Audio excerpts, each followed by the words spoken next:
მოგესალმებით ბათუმელების პირდაპირ ეთერში. ჩვენ ბათუმში ვართ საკონსტიტუციო სასამართლოსთან. აჭარის მთავრობის ადმინისტრაციული შენობის წინ იკრიბებიან ისე მოქალაქეები პროტესტის 271 საღამოს.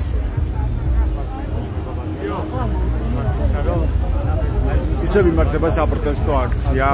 უმთავრესი მოთხოვნით თავისუფლება პოლიტიკურ პარტნიორებს, თავისუფლება რეჟიმის წევრებს. თქვენ მოგეხსენებათ, რომ დღეს სინდისის ორი პატიმარი გაასამართლეს, ორი პატიმრის საქმეზე დადგა განაჩენი. ერთი თედო აბრამოვი გაამართლა სასამართლომ, თბილისის საქალაქო სასამართლომ, ხოლო მეორეს დავით ყომერიგს, რომელიც 26 წლისაა გაასამართლეს, გამოუტანეს გამწყნებელი განაჩენი და 4 წლით და 6 თვით თავისუფლების აღკვეთა შეუფარდეს. დღეს სწორედ ამ თემაზე მინდა რომ ვკითხო ბათუმის პროევროპული აქციის მონაწილეებს მოსაზრება და ასევე ტრამპის და პუტინის შეხვედრაზე, რომელიც რამდენიმე საათში დაიწყება ალასკას შტატში. უკვე რამდენიმე საათში დაიწყება ეს შეხვედრა და ყველა ბუნებრივია ელოდება დიდი ინტერესით ამ შეხვედრას, თუ რა შედეგი დასრულდება ტრამპის და პუტინის შეხვედრა ამერიკის შეერთებულ შტატებში. რომელსაც შეიძლება ქონდეს დიდი გავლენა რუსეთ-უკრაინის ომზე.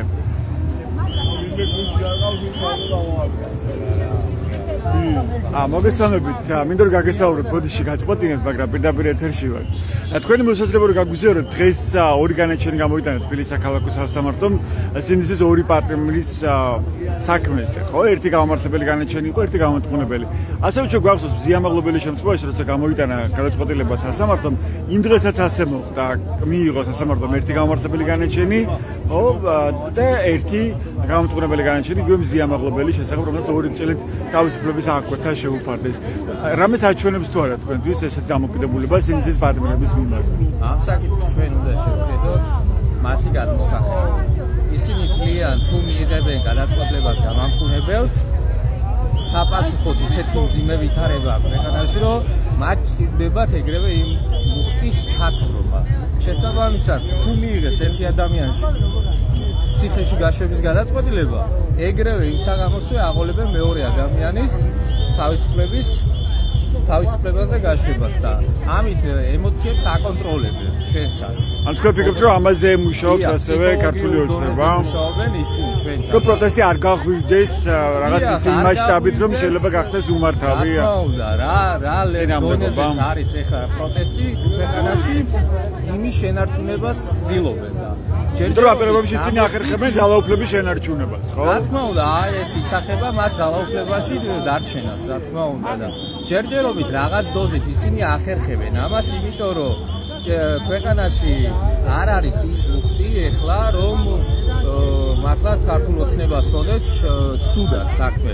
იმიტომ რომ ისე ვითარდება სიტუაციები ქვეყანაში, რომ ჯერჯერობით ასტაბილურებენ ამ პატარა ცუდი გადაწყვეტილებითაც და კარგი გადაწყვეტილებითაც. იმიტომ რომ კიდევ ერთხელ გამეორდები, რომ ჯერ არაფერი არ არის გარკვეული, ევროპას და ამერიკას არ ცალია საქართველოსთვის, უფრო მნიშვნელოვანი რაღაცები აქვს გადასაწყვეტი და ამით манипуляციას ახდენენ საზოგადოებაზე და ეს ჯერ გამოდის.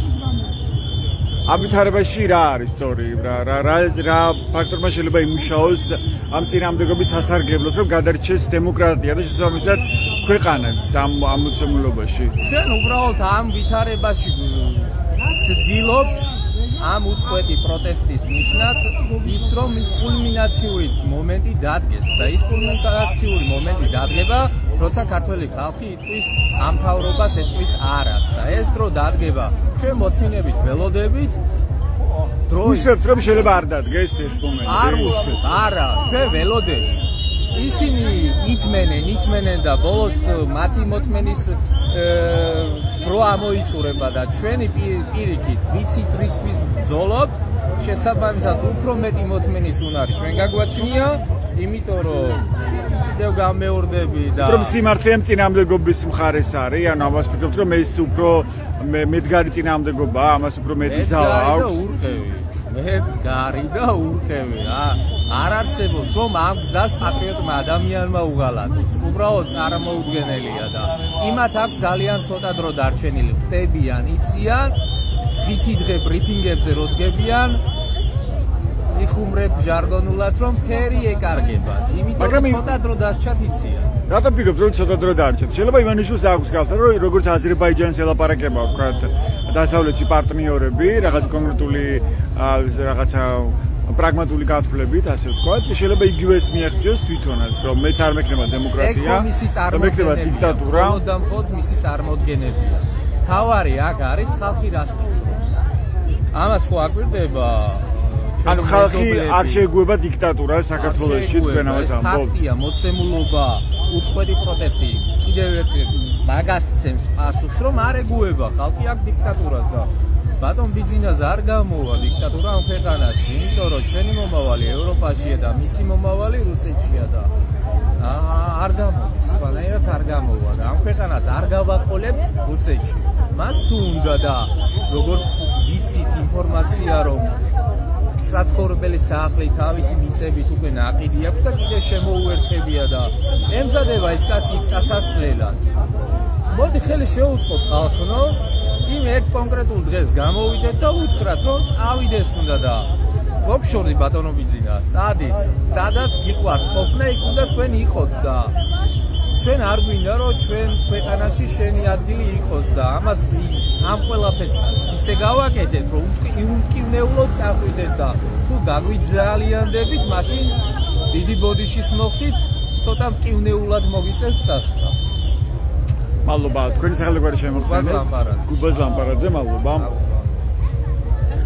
მოდი თქვენი მოსაზრებას რომ გაგვიზიაროთ, თქვენ მითხარით კონკრეტულად, შეიძლება აი დღეს რომ გამოვიდა ორი განაჩენი, ამაზე რო გითხრათ თქვენი პოზიცია. კარგით, მოდი თქვენ გითხავთ გოჩა.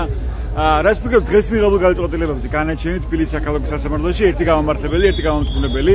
ეს ასევე გავს იმ დღეს, როცა ასევე ანალოგიურად გამართლა კონკრეტული ადამიანი და ასევე გამტყუნდა მზია ამაღლებელი. ხო, მას ორი წლის თავისუფლების აკვეთა შეუფარდეს.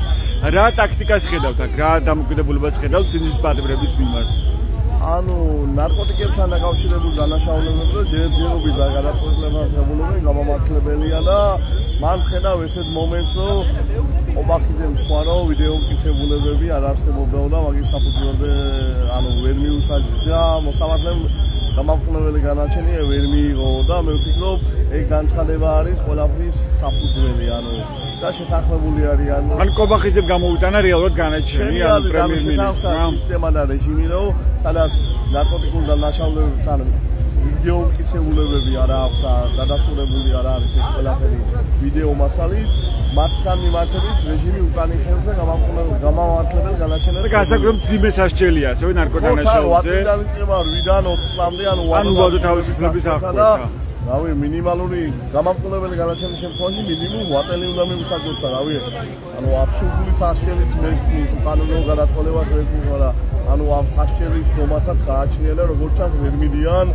ანუ ვატლიან უკანონო სასჯელებამდე რაღაც ანუ შიგნით ესე ფიქრობენ თორე მორალურად და ანუ ადამიანურად მე მათგან ბარიერებს ვერ ხედავ მაგრამ შორის რომ რაღაც ამათგან ადამიანური ამბებიდან ამოდიოდნენ და როგორც ჩანს შეთანხმდნენ ამაზე და რაც შეეხება მეორე განაჩენს ანუ შეთანხმდა არა სასამართლო ხელისუფლება არამედ პოლიტიკური ხელისუფლება რომელიც არ უნდა ერეოდეს ეს და რიგით სასამართლოზე გავლენას არ უნდა გქონდეს მას სასამართლო ხელისუფლება არ ყავს დიდი ხანია და რავი პოლიტიკური პარტია მართლმელი ეგრესობებული მართლმელი პარტია რასაც წყვეტ იმას აკეთებს აღმასრულებელი ხელისუფლების ყველა შტო მუნიციპალური ხელისუფლების ყველა შტო სასამართლო მასაჯულება რავი პროკურატურა პოლიცია სუსი და ყველაფერი რავი სად გვაქვს შტოებს შორის უფლებების განაწილება და ბალანსი არ არსებობს შესაბამისად ყველა გადაწყვეტილება არის პარტიულ პოლიტიკური წერილში მიღებული რაც შეეხება გამამყოლებელ განაჩენს 4 წელი და 1 თვე ეგრეთ რაღაც ტრენდად იქცა და ბოლო პერიოდში გავს მოხლებზე ანალოგიურ გადაწყვეტილებებს ხებულობენ და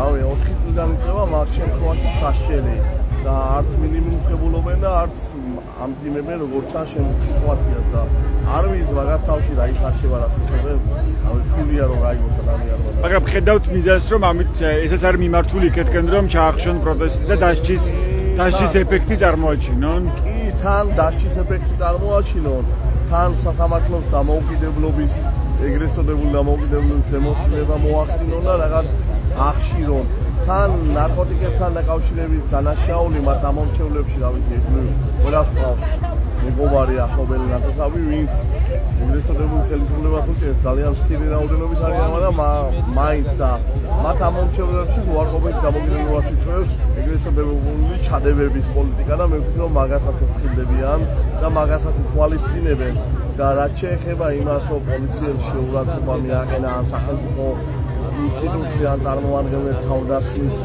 ამბავს არ ატარებენ, ეგ ძალიან საჩვენებელია, რომ ჩვენ ძლიერები ვარ.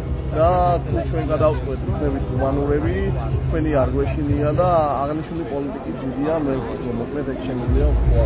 რამდენიმე საათში დაიწყება ტრამპის და პუტინის შეხვედრა. საინტერესოა თქვენი მოლოდინი, როგორც ერთი მოქალაქე, პროევროპული აქციის მონაწილე, რა მოლოდინი გაქვთ ამ შეხვედრისგან, იგივე იმ პირობებით, რაც მანამდე გაჟღერდა, ხო? როგორც ერთი, ასევე მეორე მხარის მხრიდან. მოლოდინი უფრო მეტად სურვილი, მოლოდინები სულია პროგნოზირება, იმიტომ რომ ორი აქეთ ხარეს რო დადებით მოლოდინი არ უნდა ქონდეს ესეთი ხარეს ასაგებია და ამერიკის ხარეს ანუ ამერიკის პრეზიდენტი რა მოთხოვნებს დააყენებს რა ნაბინობებს დაუყენებს რა საპასპორტო ქმედებებს დაასახავს აქედან გამომდინარეობს მე სულმის ვიტყოდი რომ აქ სულმინო აუცილებლად დაიხიოს ეს კონფლიკტი მოლაპარაკება შედგეს უკრაინის ინტერესების გათვალისწინებით და უკრაინის ტერიტორიების სანაცვლოდ არ მოხდეს შეთანხმება შეხვედრის შეწყვეტაზე.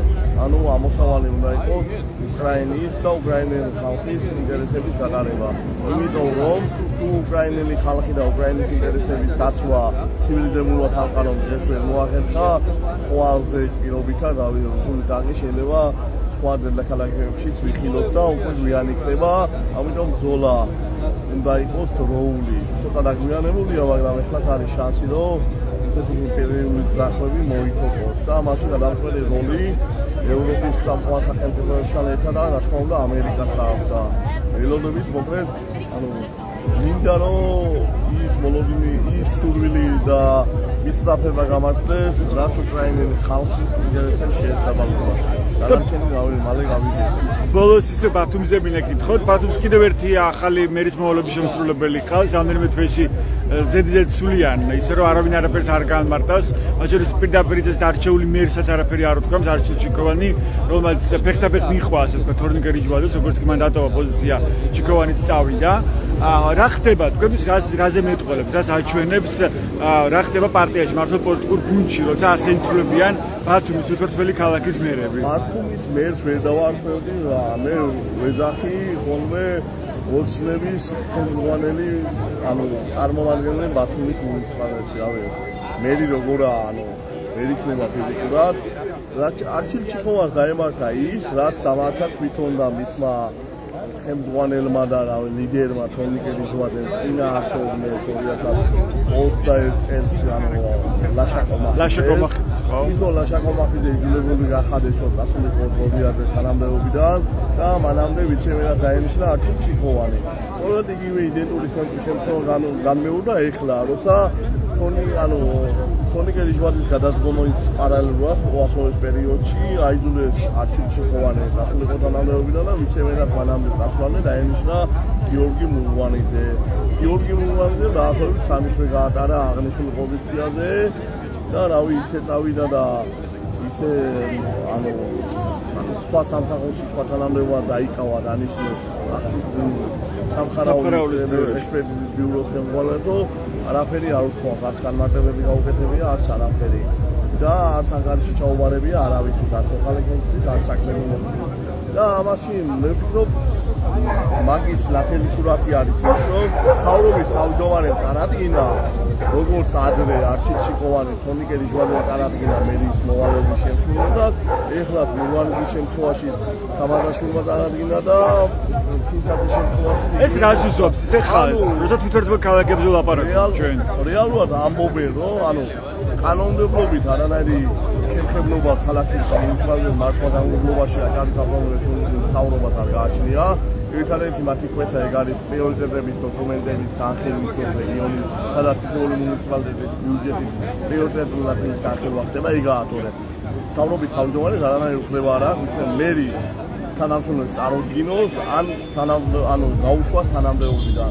მაგრამ დემონსტრირებას აკეთებენ იმისას, რომ არ აინტერესებს არც მმართველობის კოდექსი არც კონსტიტუცია არც ამოუკიდებლობა მუნიციპალიტეტების არანაირი საკრებულო რომელიც წინაშეც არის მერი ანგარიშვალდებოდა რომელსაც უნდა აბარებდეს ანგარიში არანაირი როლი არც დანიშნაში არც ადგენაში არც ანგარიშის მოხდენაში არა ეს ყველაფერი ძალიან ხომ კაფიოდ ჩანს ბოლო ყველასთვის რომ რეალური დამოკიდებულება არ აქვს მერებს და რეალურ თვითმართველობა ჩვენ არც არასდროს არ გვქონია ხო მაგრამ ასე სწრაფად რატომ ცვლიან რატომ ვერ ჩამოყალიბდნენ თქვენ ვინ უნდა იყოს თუნდაც ბათუმის მერის მომავალი მერი ხო ჯერ გურვანიძე მერე ცინცაძე ეს რას შეფენებს თავად მართველი პოლიტიკური პარტიის შიგნით ოცნების შიგნით შტოებს შორის დაპირისპირება როგორ ჩანს და ყველა ცნობს საკუთარი კადრი გაიყვანოს ბათუმის მერად და ამ დაპირისპირების და ამ დაპირისპირებაში ფლანგებს შორის გამარჯვების ემოცირება ხდება გიორგი მურვანიძე როგორც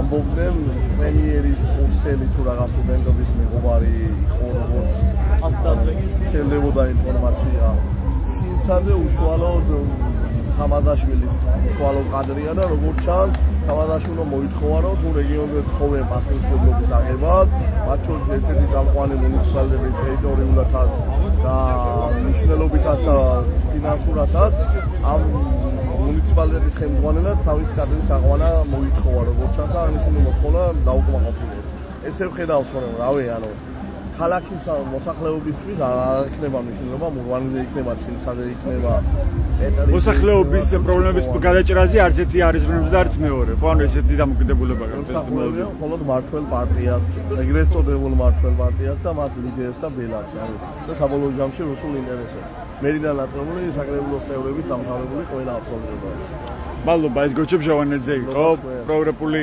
აქციის აქტიური მონაწილე და საერთაშორისო გამჭვირვალობა საქართველოს ანალიტიკოსი ჩვენ მას უსმენთ ჩვენს პირდაპირ ეთერში ბათუმის საპროტესტო აქცია 261 საღამო როცა მოქალაქეები დგანან ისე ქუჩაში და ითხოვენ პირველ რიგში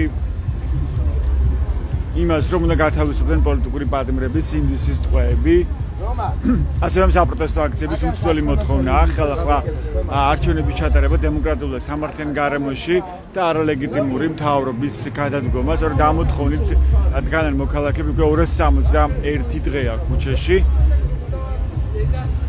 ნებისმიერ ამინდში, თოვლაში თუ ყინვაში ისევ ამ ადგილას იდგნენ მოქალაქეები, მათ შორის ბათუმის საპროტესტო აქციაზე და ეს აქციები იმართება არა მარტო ბათუმში და თბილისში, ანუ დიდ ქალაქებში, არამედ ყველა მუნიციპალიტეტში დღეს ისმის მოქალაქეების ხმა, ძალიან მკაფიო და ძალიან ხმამაღლა და ეს საპროტესტო აქციები იმართება მას შემდეგ, როცა ოცნების არალეგიტიმურმა მთავრობამ ღიად განაცხადა ირაკლი კობახიძის ასე ვთქვათ, ირაკლი კობახიძის სახით, რომ ევროინტეგრაცია შეჩერებულია ეს პროცესი 2028 წლამდე არის გადადებული ევროკავშირში გაწევრიანების შესახებ მოლაპარაკებები, როცა ეს განაცხადა ირაკლი კობახიძემ, ეს განცხადება აღმოჩნდა სწორედ პრინციპულად მიუღებელი საზოგადოებისთვის საქართველოში, რადგან ძალიან მარტივია დაინახო რა ელოდება ქვეყანას, და შეიძლება დაემართოს ამ პატარა ქვეყანას, როცა ამ ქვეყანაში ამკვიდრებენ დიქტატურას.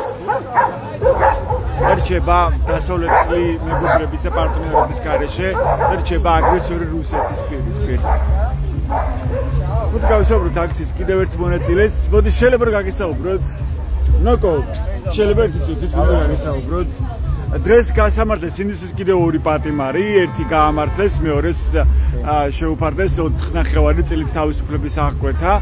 რა საჩვენებს თქვენთვის ეს ბოლო ტენდენციები, როცა ასამართლებენ ინდუსის პატიმრებს? მე წინასაც ასეთი, როდესაც მზიაამაყობენ პატიმრობაში დატოვეს და გიორგი ახობაძე გამოუშვეს. უბრალოდ ესენი თამაშობენ ჩვენს ემოციებზე, ჩვენს ნერვებზე და ცდილობენ ერთი სასამართლოს მეორე სასამართლოთი გადაფარებას. ჩვენ ძალიან კარგად ვიცით, რომ თითოეული საქმე, რომელიც ამ ადამიანების მიმდინარე საქმეებია, ყველა სასამართლო არის შეკერილი. ყველა საქმე არის შეკერილი და პირველ რიგში მინდა მიულოცო იმ ადამიანებს, ვინც გამოვიდნენ და ძალიან მიხარია რომ თავისუფლებაზე არიან და ამავდროულად მინდა იმ ადამიანებს უთხრა გამძლეობა უსურვო და მეტგადყოფნა რომლებიც პატიმრობაში დატოვეს და კიდე რომლებიც ელოდებიან. იმედოვნებ რომ ძალიან მალე იმ ადამიანებსაც გარეთვიხილავთ ჩვენს გვერდით ერთ ბრძოლაში, თუმცა რეალურად რაც ჩანაფიქრი აქვს დღემდე ვიხდები გარდა იმისა რომ ფაქტიად მაგრად დაგუცემიან რა. აი თქვენ ახსენეთ ემოციებზე თამაში, რა გაცვლა შეიძლება აქ იყოს, ანუ რა შედეგს იღებს ამით ოცნების რეჟიმი? ძალიან ცუდი მაგალითი არ ვიცი, ამდენად ცუდი ან ამდენად კარგი მაგალითია, მაგრამ ცუდი და კარგი პოლიციელის მაგალითს თამაშობენ, ასე რომ ვთქვათ, რომ ერთი მხრიდან აი შეხედეთ ჩვენ შეგვეძლო ეს ადამიანები მინიმუმ 20 წლიდან სამუდამომდე მიგვესაჯა ამ ადამიანებისთვის და ეს ძალად ჩვენს ხელშია, შეგვიძლია ესეთ განაჩენი გამოგვეტანა. მაგრამ ჩვენ ნახეთ, გამოვიჩინეთ კეთილსინდისიერება, აი ამ ადამიანებს არ ვაპატიმრებთ და უშვებთ და ამავდროულად ჩვენ ვიცით, რომ ესენი ყველა სხვადასხვა ვინც დაკავებულია უკვე ვისაც მეუსაჯეს, ყველას მუხლი გადაკვალიფიცირდა. ნახეთ, ჩვენ შეგვეძლო უფრო მძიმე მუხლით დაგვეჭირა, მაგრამ არა, ჩვენ მასე არ მოვიკეცით და ჩვენ კარგი ადამიანები ვართ, შევუმცირეთ მუხლი და აი ამ მუხლით ვასამართლეთ. ასე რომ ვთქვათ, გვეთამაშებიან და ცდიან ჩვენს ნერვებს. ჩვენ ძალიან კარგად ვიცოდით თავიდანვე ვიზახეთ, რომ ნერვების ომში ვართ ჩართული და ეს არ იქნებოდა მარტივი ამბავი და ასე რომ ვთქვათ, ჩვეულებრივი რიგითი საბავშვო თამაში არ იყო. ვიცოდით, რომ ეს იყო ის რამ, რასაც შეიძლებოდა ჩვენი ნერვული სისტემა და ჩვენი მდგრადობა გაეტეხა. რა ჩანს ამ ეტაპზე ამ გადასახედიდან ვინ იგებს ამ ომსაც? ან ვის აქვს ამ ომის მოგების პერსპექტივა, მაშინ როცა ძალაუფლება შეიძლება ეთქვას სრულად ისევ არის ივანიშვილის სახელში. ერთი შეხედვით შეიძლება ვთქვათ, რომ ივანიშვილის რეჟიმი ამ თამაშს გვიგებს. იმ პირობით, რომ ის ადამიანები, რომლებიც ჩვენი თანამებრძოლები არიან, დღეს უკანონოდ ხავს დათხოვებული და როგორც მას უნდა სასამართლო სისტემით როცა უნდა გამოუშვეს და როცა უნდა დატოვოს. თუმცა აქვე არის მეორე ამბავი. ადამიანები ამბობენ, რომ ჩვენ ბოლომდე ვიქნებით, მედგად ვიდგებით. ისინი ამბობენ, რომ ჩვენი საკნიდან სინახლის ხევი მოსჩანს, ჩვენ არ გავუტყდებით იმ შეწყალებაზეც კი, რომელსაც არალეგიტიმური პრეზიდენტი აწევს, უარს აცხადებენ და მედგად ბრძოლობენ. შეიძლება კონკრეტული ბრძოლა წააგოთ, თუმცა ომი არ სრულდება ამ ყველაფრით და მთავარი ომი ჯერ კიდევ ოქტომბერში გვაქვს, როდესაც აი ეს ყველაფერი დასრულდება. დავით, ჩემი აზრით თანაბარია, მაგრამ რაღაც მხრივ უპირატესობა გვაქვს იმით, რომ ჩვენი ბიჭები არ გამტყდარან ჯერ, არ დაცემულა არავინ, მიუხედავად იმისა, რომ ვიცით თითოეულ ჩვენთაგან შეიძლება დღეს ან ხვალ თავი გვეკრან ციხეში. ამის არ გვეშინია არავის, ყველა მედგად გავარ და პირიქით უფრო მეტი მხნეობით და შემართებით მოუწოდებთ ერთმანეთს, რომ გამაგდნენ. ბიჭები აქეთ გვეუბნებიან, რომ ჩვენ შიგნით ვართ, თუმცა თქვენ აუცილებლად უნდა იგეთ მედგად, რომ ჩვენ თქვენით ცოცხლობთ, ჩვენ თქვენი იმედი გვაქვს და ვიმედოვნებთ, რომ თქვენ ამ ბრძოლას მოიგებთ. რავი, მე მგონი ჩვენ უფრო ვიგებთ ამ ეტაპზე. ასე რომ ვთქვათ, 60-40-ზე ჩვენ სასარგებლოდ ჯერჯერობით. ტრამპის და პუტინის შეხვედრაზე რა მოლოდინი გაუგთ? ეს საღამოთი გადაწყდება, როგორც ვიცი, რაღაც ამბებს ველოდებით, თუმცა არ ვიცი ეს ამბები რამდენად სასიკეთო ან უარესი იქნება ჩვენ სასარგებლოდ. ფაქტია, რომ ომს შეეხება და ომის ამბავზე ძალიან მიმოქმედებს ეს საუბარი.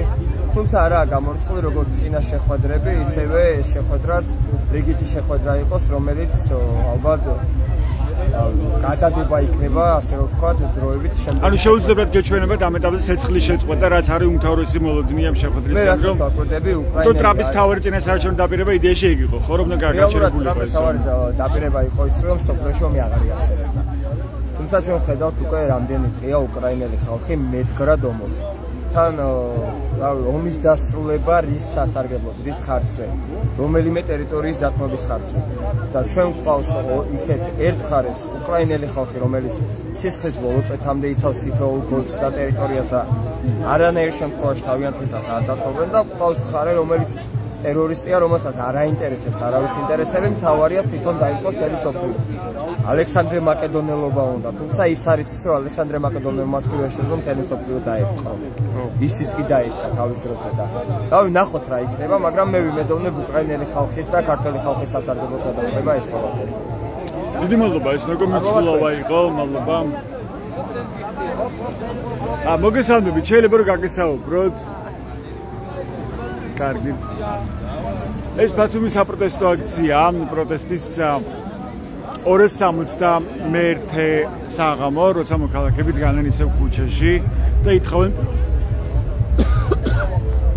პირველ რიგში უკაცრავად პოლიტიკური პარტნიორების გათავისუფლებას. ასევე საპროტესტო აქციების უცვლელი მოთხოვნა ხელახლა არჩევნების ჩატარება დემოკრატიულ და სამართლიან გარემოში და ლეგიტიმური ხელისუფლების გადადგომა. ასეთ იყო 261 საღამო ბათუმში. ეს ბათუმელების პირდაპირ ჩართვა იყო, ესწრებ ჩვენს ვებგვერდებს. ბათუმელები ჯიდან გაზეთი ჯი იყო, რომ მიიღოთ განახებული და სანდო ინფორმაცია. მადლობა ყურადღებისთვის.